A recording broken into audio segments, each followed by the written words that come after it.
And welcome back to... Oh, this is a great idea. And welcome to back to That's Entertainment with Brenton and Jarryd. And we've got Ruth Barnett on the phone. Ruth, are you there? Yeah, hi Brenton. How you going? I'm really well. So, Ruth, they didn't tell me where you were actually located. So whereabouts are you located? Oh, okay. Yeah, I'm in Sydney. You're in Sydney? Yep. Oh, I'm sorry. Yeah. How are you coping with the lockdown? Oh, yeah, it's been long. It's long and it's boring. Except for I had a house fire about 4 weeks ago. Oh, so no. I know. So we've had to move in this time. It's been really disastrous. Oh, I'm sorry to hear that. So Ruthie, now you were the editor for The Young Doctors. Yeah, I was for the first... I'd say probably, I thought over 1,000, but I think it's more like about 700 episodes. Okay, well, we can have a look. It was... Yeah. You'll tell me how many you did. Yeah. A lot. A lot. I know I was there for over 500 because at that point we wanted to have a party to celebrate that 500 episodes. Uh-huh. And Reg Grundy said, oh, but if we give them a party for this 500, they'll want one every 500. Well, yeah. And of course, why not? Yeah. Which of course happened, I'm presuming. Yeah. So you, but you were before you got into editing, you're actually a swimmer. Yeah, I was. Yeah, I was. And you just missed out on going to the Munich Games. Munich Games. Well, yeah, yes and no. I was at the selection. Okay. But I wasn't particularly well. And Shane Gould was swimming then. I was a butterfly swimmer. Uh-huh. And they only ever took one butterfly swimmer. And Shane was amazing. I mean, there were some incredible swimmers then. Yeah. So I didn't go. But my friends were all there, and it was an extremely worrying time. Yeah, I was very young at the time, but I have seen footage of everything that took place at the Munich Games, and of course there was the William Holden movie, which came out a few years later called 21 Hours at Munich, which I've seen many times. Okay, I haven't seen that film, but I remember living through it very well, and it wasn't pleasant. No, my parents were finally glad that I didn't go. So yeah. Look, it would have been just a nightmare for everyone back home, watching everything take place if they're loved. Well, whether it was loved ones over there or not. I mean, I can't imagine what it would have been like myself. Yeah, it just would have been dreadful.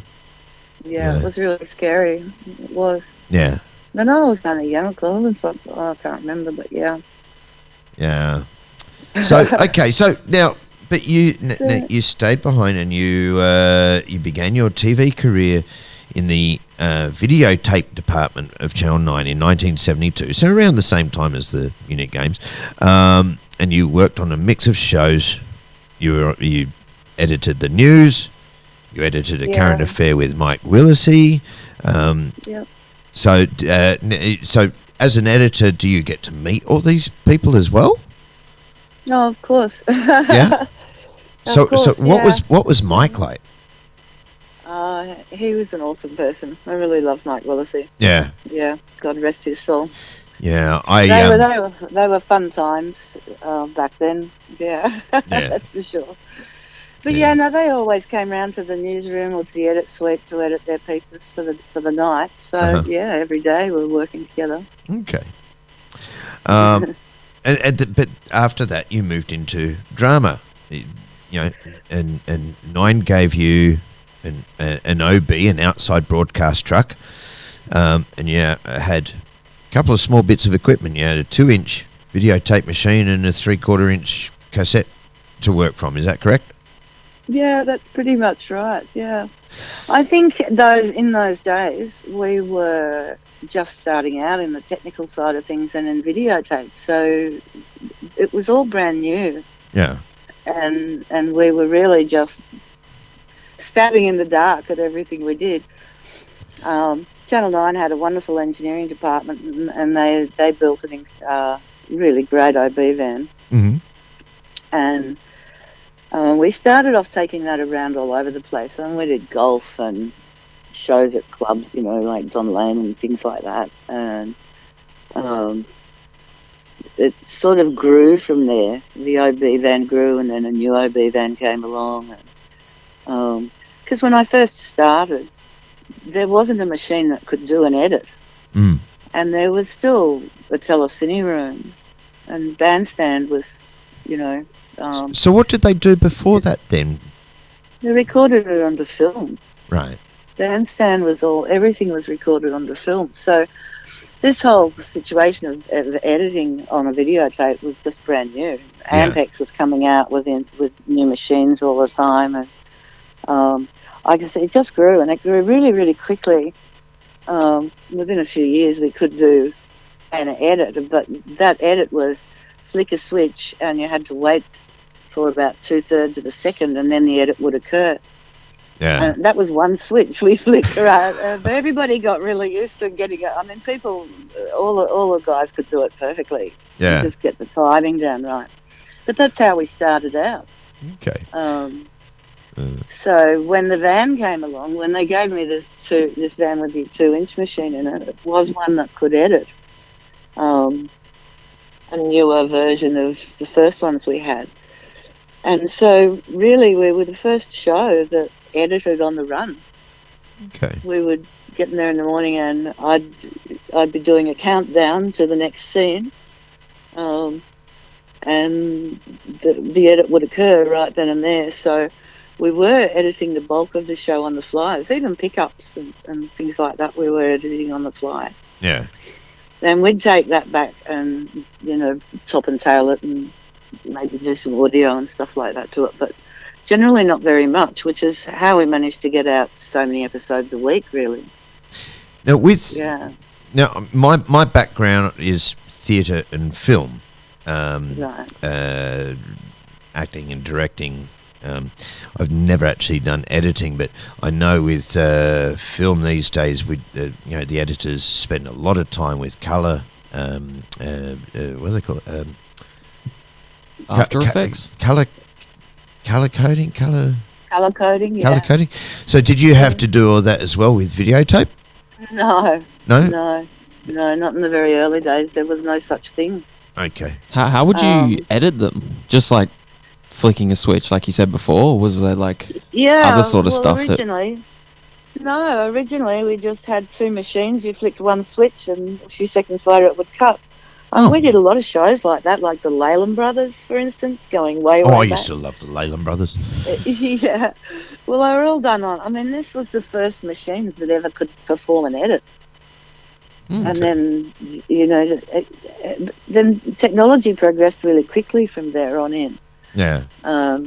Ampex finally invented a 1-inch machine, which was an extraordinary device. And I actually got to test the first ones of those in Australia out when I was doing World Series cricket. I was making the highlights for that. Mm-hmm. And those machines were amazing. It was really the beginning then of new technology. Yeah. And that would have been 79 something. About 79. Okay. It's so different now. It's just so different now. But we were lucky enough in that time to go through this era of development.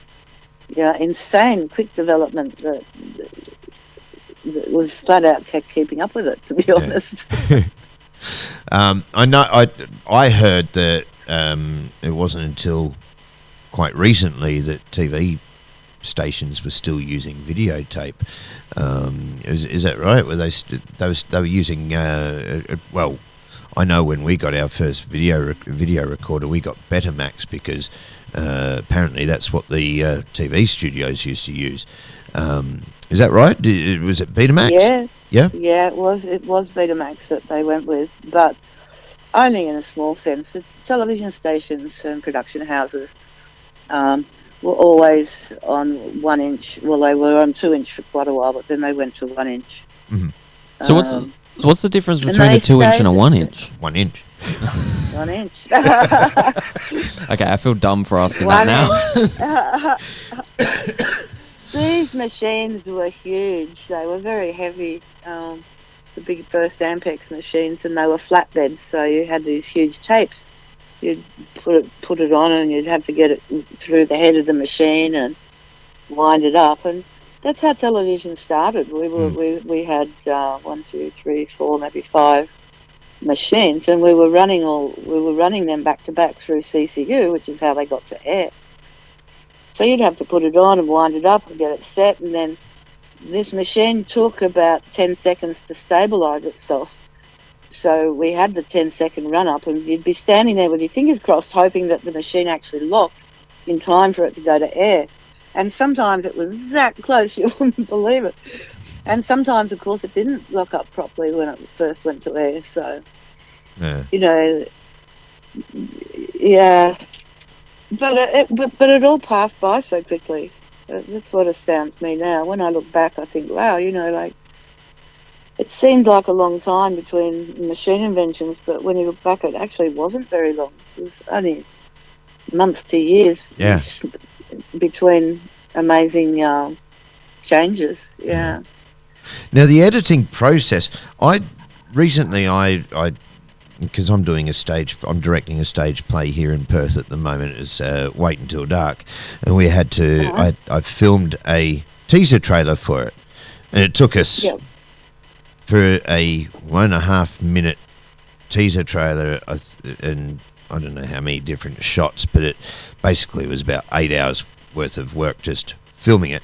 But the editing process was. I think I worked solidly on it for about 24 hours, just for a 1.5 minute piece of work, piece of film, and that's with everything on. You know, there was no color grading. Color grading was the word. There was no color grading involved. You know, and it was all shot at night with lighting and everything.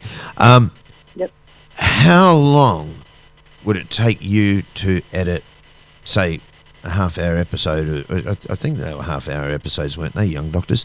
How long would it take you to edit a half-hour episode?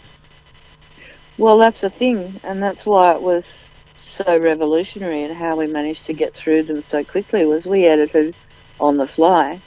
So by the end of the day, we had a whole episode down. Okay. We rarely went back and changed anything.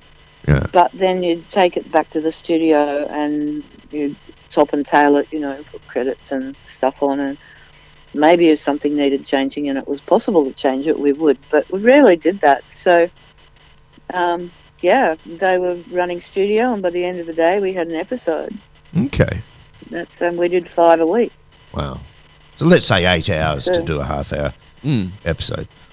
Wow. Well, 8 hours in the studio, and then maybe an hour and a half or something back at the station. Okay. And you said that you edited World Series cricket as well. Yeah, I left Young Dockers, and then when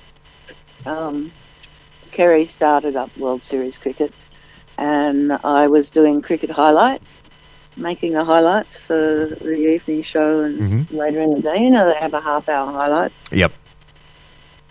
And also for the news segments. Yeah. Okay. So I did that for a couple of years, travelled around a lot with the teams around Australia. It was really an amazing time. Yeah. I think the first year of World Series cricket, we worked 4 months straight without a day off. Jeez. So just didn't have a day off. But every day seemed like, every day was so much fun that it didn't seem like you were actually working anyway. Yeah.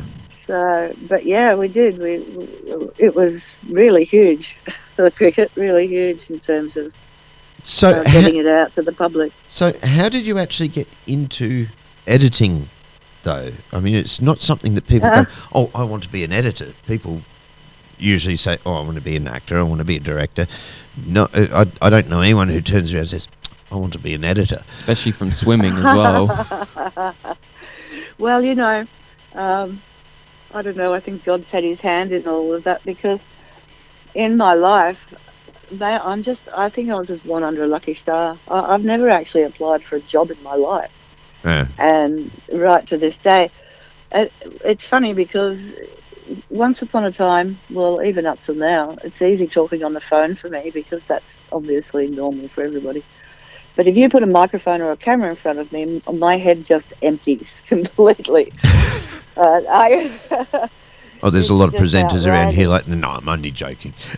Yeah, well, I didn't know that. And I wanted to be a radio announcer myself, so I went to the Max Rowley radio school. And it became perfectly obvious to Max Rowley, who you may have to look up. He was the voiceover guy for Channel 9 for years and years and years. Okay. Yeah, a very famous voiceover guy. There'd be a lot of information on him out there. Yeah. Became very obvious to him in the first few weeks I was never going to be able to do this. So he just said, come over here and we'll get you a job. And I was shown around Channel 9 and offered a variety of places. I could have gone to the library or Telecine or CCU, or I chose videotape. And of course, there was no editing then. There were no videotape editors. It didn't exist. So when I started working in videotape, then as technology progressed, so did we all. We all started learning to edit and do these things. So you were right there from the ground up. Yeah, and I think that's just the luck of being born when I was and being the age I was as Channel 9 came up through the ranks, because I remember the first day we ran colour through Channel 9, and we were all black and white. There was Elvis Presley live from Hawaii. I think it was about 73, maybe 73 or something like that. Well, we got colour TV in Australia in 75. Yeah, well, in 73 we were just starting out trying to, well, obviously the engineers, not me personally, were trying to change the station over to colour. And Elvis Presley Live via Hawaii was the very first colour show that was ever broadcast across the world. It was a huge deal. And every important person on the planet was at the television station. And we had cables running everywhere to get this show up in colour. And we had one monitor that we could watch it on in colour. And you couldn't get in there for all the top wigs. There just was everybody in there. It was really quite amazing. And so, we went through all that as well, changing from black and white to colour. Yeah. And then it just went on from there. And as I said, we were all us old-time videotape people became editors just because that's what happened. Yeah. Okay, now I've got a note here saying to ask you about the challenges of working at the film centre, which wasn't designed to house a long-running TV series. No, it wasn't. So tell me about this. Yeah, it was a fairly small place, and the street that goes onto it, the street that runs past it, was really narrow as well. So to get the OB truck in there was a bit of a trial and error, but they did. It took them quite a while, and they left it there. It was always there. I think probably because they figured nobody could steal it from where it was. But my van, I had to bring it. I had to take it back to the station each night. So I'd hop in it, pick it up, drive it down there, edit all day, drive it back, drop all the tapes off, etc. One day, at that point, I was actually sharing a house with Joanne Samuel. Oh, yes. And, Joanne. Yes. And I don't know what happened, but we both slept in that morning. I remember by the time I got to the station, picked up the van and got down there, it was really embarrassing. One of my most embarrassing moments where I got the slow clap from the entire cast and crew. Don't you hate the slow clap? Yeah, I hate the slow clap. Yeah, with a few hours later, I had the whole studio hanging around waiting for me. But they forgave me fairly quickly. They had the trials and errors of it. The sets were, I mean, it was small, but the sets were pretty mobile, and they could change things around fairly quickly. The floor managers were really good. There was a guy called Charles, and Rusty Buckley was doing a lot of that stuff. So it wasn't too difficult. It really wasn't that hard. I look back at it now and I think, wow, okay. It's I guess to my mind a bit slow now. The way things have gone in the world, the show itself is a bit slow. Yeah. But but look, you know what? We had the best fun in the world. I feel sorry for all the kids today that didn't get the opportunities that we got back then. The world was so free and open. There were a lot more opportunities, I think, especially in the Australian entertainment industry back then. There were. Because there were a lot of Australian soaps back in the 70s. There was Number 96. There was Young Doctors, of course. There was The Sullivans.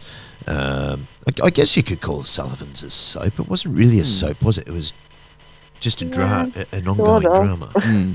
What's the difference between a soap and a drama? Oh, can you? Yeah, that's a good question. I think maybe the long-running side of it makes it a soap. Also, the cast seemed to change a lot. Yeah. I assume the soap would be cleaner as well. Oh, that was a bad joke. Couldn't help myself. Yeah.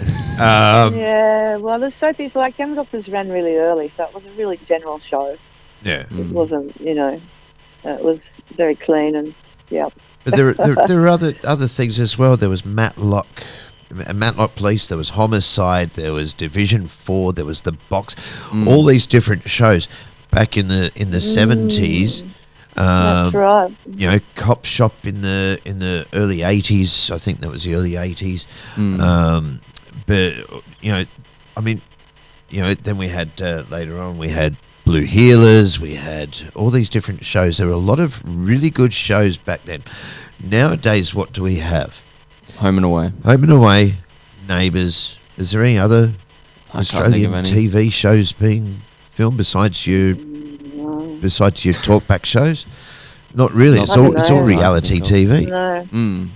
Yeah.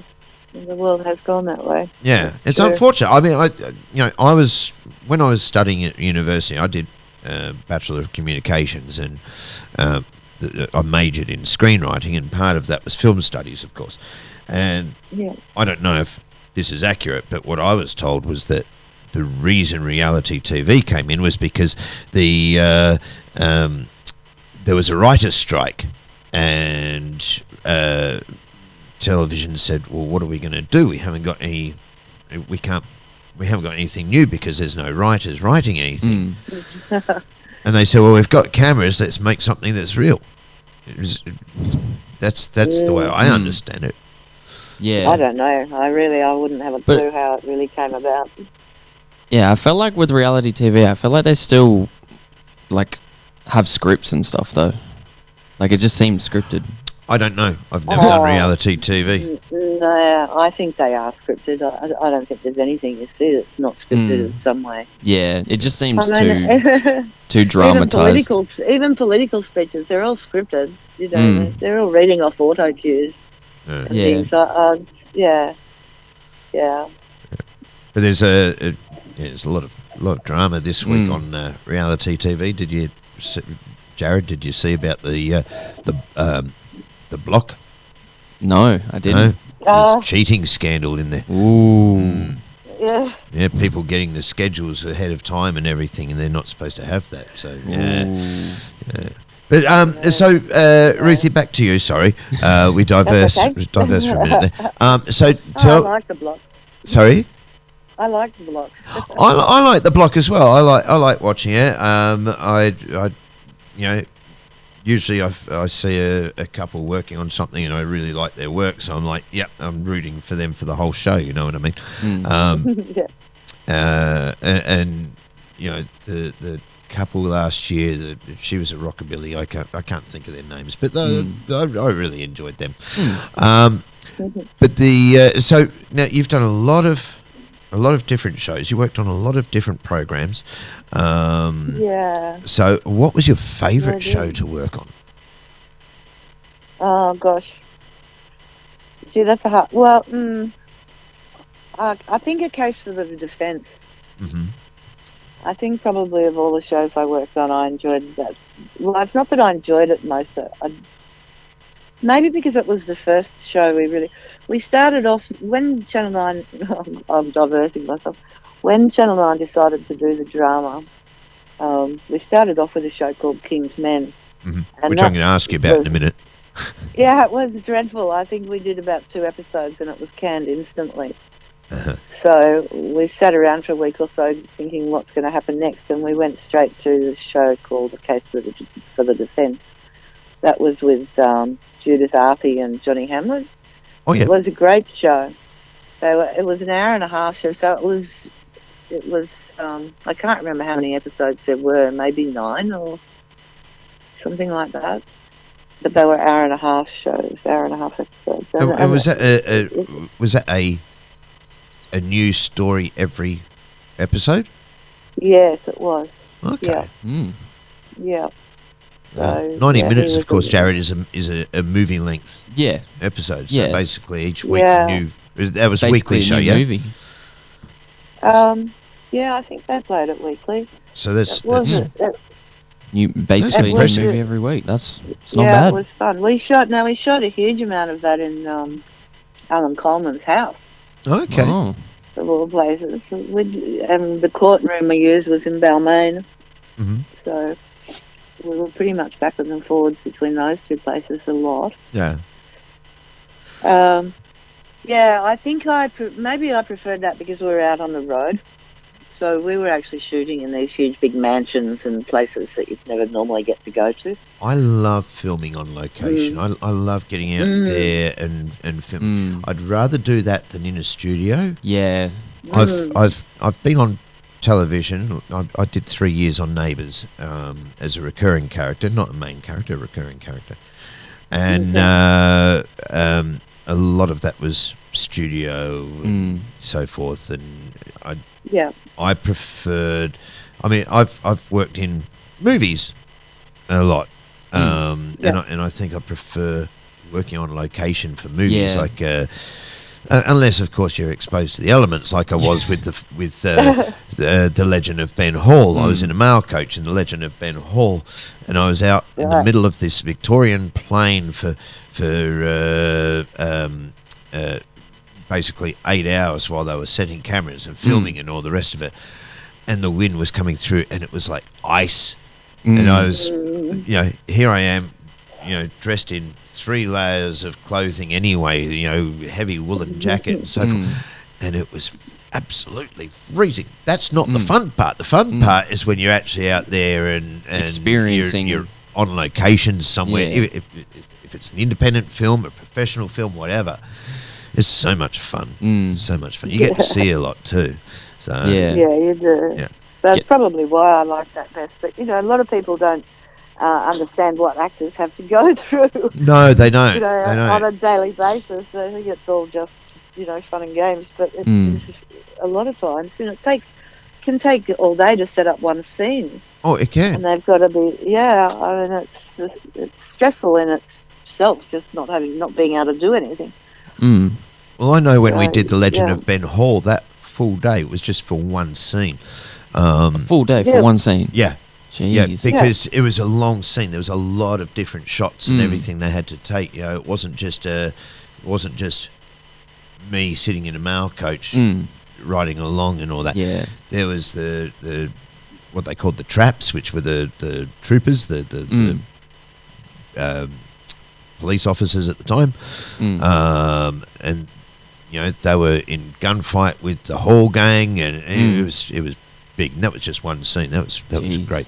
But you mentioned the King's Men. Yep. And you said that you think they only did about 2 episodes of that. Yeah, I don't think we did much more than that. Yeah. But I'm looking at the notes here, and it said that followed a group of undercover police officers in CD King's Cross. Now, we all know about King's Cross. But is that what the... you're obviously familiar with the Underbelly series. Was that what the Golden Mile was based on, that same situation? Was it the... Because that was undercover cops with the King's Cross as well. Yeah, I think it was supposed to be like that, but it just wasn't working. Okay. I think maybe the scripts were not great, or... Yeah. I'm really not sure, and it's so long ago, I don't remember. I honestly don't remember that very well, those. I guess just because it was so short, too. We were only maybe a few months on that before it was canned. So, yeah. So probably the predecessor to Underbelly. I was just wondering if it was the same storyline, because Underbelly, of course, is based on true events, and I wondered if King's Men was based on true events. No, I have no idea. Okay. Now, so when did you stop being an editor? Well, was it about 79? It was about the end of 79. I went to the West Indies for a while, 6 months or so, and I came back and worked for the BBC doing cricket highlights again. And while I was working for them, Sony approached me and wanted me to sell their equipment, I guess, and that I saw that as an opportunity. So I left editing and I went across to Sony and became a salesperson. Okay. Selling the equipment that I was using. So I never really sold consumer equipment, just to television stations, production houses, armed forces, education, all that sort of thing. And I did that for a very long time. Yeah. So I was basically in the same places I had worked, selling equipment. And that equipment was all brand new technology, so it was going like hotcakes. Yeah. And anyone who's ever tried to buy anything from Sony that's a professional machine knows that it takes a long time to get it from Tokyo. Yeah. And then you left the industry, and then I'd had enough. And it says here that you now work as a veterinary nurse. Yeah, I did. Well, I left the industry. I had my daughter. The fellow I was with then started a production company called Command Post. And we were there. He was doing Burke's Backyard and RPA. We did the first series of RPA there. Oh, yeah. And then basically we split up. And I tried a few things. I thought I'd like childcare. I really wanted to change my career. I saw selling equipment. It just became so mercenary. I couldn't stand it anymore. I wanted to do something that gave back more. So I tried daycare, and I couldn't cope with that. That was just so too emotional. But I had always wanted to be a vet nurse. But, because of some tragedies in my life, I never really got to do it when I was younger. Okay. And so when my daughter started high school, I went back to TAFE and did a 4-year course there and became a surgical vet nurse. And I really enjoy that. Yeah, I've really enjoyed that experience. It's been fantastic. Cool. You know, I've had a few careers, and it's interesting because I've never actually applied for a job. I just seem to keep getting asked to do this, to do that. That's lucky. Even right up to now, I feel a bit guilty because I've never written a resume in my life. I know someone who can help you with them, though. No. I'm trying to retire, but it doesn't seem to be working very well. Mind you, I think after this fire, it might be the end of my working. life. I think I've had enough almost. I say that, but then there's an animal that needs me and I have to go, so Yeah. we'll see. With the fire, how much damage was there? Oh, look, it's quite extensive. Well, it's really only the it's 2 rooms on the top floor of the house. The 3rd room was kind of, not great, but it will be sort of rescuable. The rest of the house is just smoke damaged and water damaged. It's like everything. Yeah. And because it's an older house, 60s house, there was the eaves. It's only in the eaves, but there was asbestos in the eaves. So, Oh, dear. yeah, that becomes a nightmare hazard sort of thing, and so everything has to go regardless of whether it looks okay or not. Yeah. So they're about in the next week or so about to chuck everything out, all my clothes, everything out. It's going to kill me, but anyway, it's only stuff, and all of us are safe, and we've relocated, so it's all good. Yeah. Yeah, Well, as long as everyone's safe. Material possessions can be replaced, lives can't. Mm. Oh, exactly, that's right. Yeah. So it's just stuff, and frankly, I needed a big clean out anyway. So I think it's There you go. It gives you a reason to. Inadvertently, I don't have a choice now. But no, so it's all good. Thank you very much. Now you mentioned your daughter. You've mentioned your daughter a couple of times. I've got 3 children. I've got 20. What is she? 29, I think. 28, 29, 27, 28-year-old, and I've got a 15-month-old. Yes. And good luck with that. Yeah. Now, if your daughter had come to you and said, I don't know if she ever did, but if she had come to you and said she wants to be in the television industry, would you have encouraged it? That's a good question. That's a good question. Look, probably not really.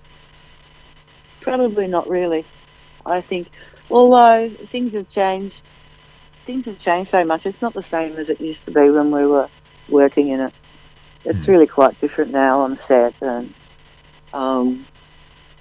look, I'd let my kids do whatever they want to do. Yeah. It's going to make them happy.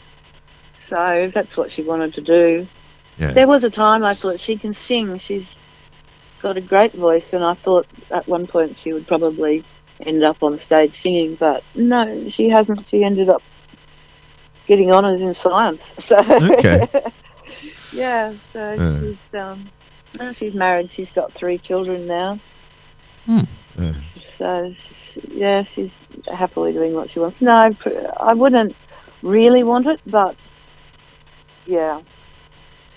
Then Joe Samuel, my best friend, we often said we should have swapped children because I like the football and watching the soccer, and I'm not going to the acting things. And of course, Joe being the actress.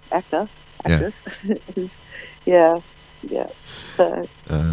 Well, I've always, because my youngest, Alfie, his name is, he's 15 months old, as I said, and he's got the best, he's just an absolute character, but he's very, he's definitely not camera shy, and I've said to his mother that, if he was to come to me and say, Dad, I want to be an actor, I don't think I'd discourage him. I'm not going to push him. I mean, he's a gorgeous little kid. He's, blonde hair, blue eyes, and he's a very good-looking baby. But I'm not going to push him to be in the industry. I'm not going to say, hey, you should do this, you should do... But they have to find their own way. That's right. I mean, my family, my parents were never into acting. My grandfather's cousin was Sir Robert Helpman. Wow. So, my auntie, my auntie was a ballet teacher, so she got that from Robert Helpman, because he was a ballet dancer. Yeah, But he was also an actor, and I think I get that from him. I never actually met him. I've seen some of his work. He was in the movie Patrick from 1984. I'm not sure of the date, but early 80s, and I saw him in that. But and my mother's my mother had a stepfather, and he had a stepson in a previous marriage, and that was Robert Stigwood, who directed Grease and Jesus Christ Superstar and everything. So that's. But I never met these people, so I never got pushed into. I never got influenced from these people. I developed my interest when I was 10 years old. I wanted to be an actor, and the rest is history. But well, that's exactly it, though. Yeah. That's you hit it on the head. When he's old enough, he'll become what he wants to become himself, whatever that is. Exactly. Yeah. I get asked a lot because I teach acting, and I run a few networking groups on Facebook for actors, or actors and industry people. Yeah. And I get asked a lot by people about how to get into different TV shows, and usually it's they want to be in Home and Away, or usually they want to be in Neighbours, and I always ask them why they want to be an actor, why they want to do this. Usually you hear the same story: I want to be famous, or I want to be rich. Now we know that stuff just doesn't just materialise. You can't just go out there, do an episode of Neighbours and go, I'm famous and I'm rich, because you're not going to be. No. It takes a long time to develop all that anyway. So what could you? Okay, so you were in the editing part of things. Did you ever do acting though? No, I can't act for nothing. I couldn't act for nothing. And as I said before, you put a camera in front of me, and I just would go blank. Yeah. I can't, and even now I'm the same. I can't perform. I can't even think in front of a microphone. I don't know why, but it just happens. Yeah. I would never. I'm always behind the camera. But you've stayed just before we finish the interview. I'll finish with this question on a light note. You've stayed in contact with people from the Young Doctors, yeah. Do you find that when you work on a TV show like that for such a long time, do you find that you stay in touch with pretty much everyone, or? Not everyone, but there was a group of us who bonded together very early in the piece, and I remember we were really young, in our early 20s, and we basically formed a family and lived in shared houses and things like that. We've remained friends all these years, and yes, we're always in touch. Not every day, obviously, but we stay in touch. Joanne's my best girlfriend. She's like my sister, so we be in touch every day almost sometimes. Yeah. But I guess we were younger. Because we were younger and we were there for a while, we did form friendships that have lasted forever, which is really lovely. But in the acting, that's one thing I will say, that in that area, people do tend to stay fairly close. I guess it's the type of people that they are, that they're all, out there, gregarious people. So yeah, I think you form something similar to a family when you work on projects like this. You do. It's a different industry to any other industry, because I've worked in a lot of normal jobs. We'll call them normal jobs, right? Yeah. Like I was store manager for a few different. I was store manager for a hardware store. I was store manager for a video store manager for a party store. I'm not mentioning names. I used to run my own video store as well. But I never kept in touch with anyone in those places, but the film, TV, and theatre industry, I stay in touch with everyone I've worked with because you do form a family, Yeah, it's definitely. And it's the same here in the radio. We've formed a family here, and we're brothers, sisters, to each other. But and it's when you finish working on a project, like I do a lot of theatre, as I said. I do a lot of theatre, and I find that when I finish a stage play, it's actually and the same with film. I played a disabled man in a movie called Chocolate, Strawberry, Vanilla, which was an independent film filmed in Melbourne. And at the end of that, when we wrapped, I think we all shed a lot of tears because we over a 3-month solid period filming these different characters and so forth and making this movie, which was a lot of fun. You did build that family, and it's like, okay, so I guess I'll see you in another project someday. But we stayed in touch, but it was it's sad when you leave a project because because it's your family. It's like no, that definitely happens. That's one thing that that absolutely definitely happens, and at the end wrap, it's just horrible. And it's a really sad time when you're stopping because you are breaking that family up. And then you move on and you're in another family, so it goes. But it's hard at the time. Yep, I do. Yeah. So, anyway, Ruthie, I want to thank you so much for today's interview, for talking to me and Jarryd. I was going to say you mentioned Joanne Samuel before. I interviewed Joanne a few weeks ago. She's a lovely lady, and the best. I think we've got the interview I did with her online somewhere. If we haven't, it will be uploaded soon. She's. I've had as much fun talking with you today as I did with her. When you see Joanne next, just say that Brenton said hello. I will.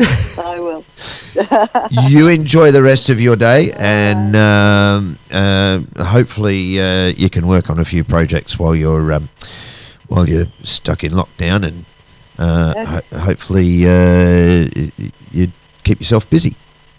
Yeah, hopefully I will. Listen, thanks very much for having me. You're very welcome. Thank you. I'd love to talk to you again. Yep, anytime. All right. Bye. Bye-bye. Bye. And that was Ruthie Barnett, who used to be known as Ruthie Green. She was the editor of a lot of shows, a lot of the things, the Young Doctors. So the box set that's out at the moment, been out for a while now. Was it 700 and something episodes? I think. I thought it was only 250 episodes. Was it 250? 250. So she was involved in that right from the word go, from what I understand. So you can see her work. So she edited all of that because she reckons she did about 700 and something episodes. She thought it was over 1,000, but that was because Reg Grundy didn't give them a party every 500 episodes. There you go. All right, we're gonna go to another song, and this is Frankie Valli with Grease from the movie Grease. How did you know that? I don't know. It was just a wild guess. We'll be back in a few moments.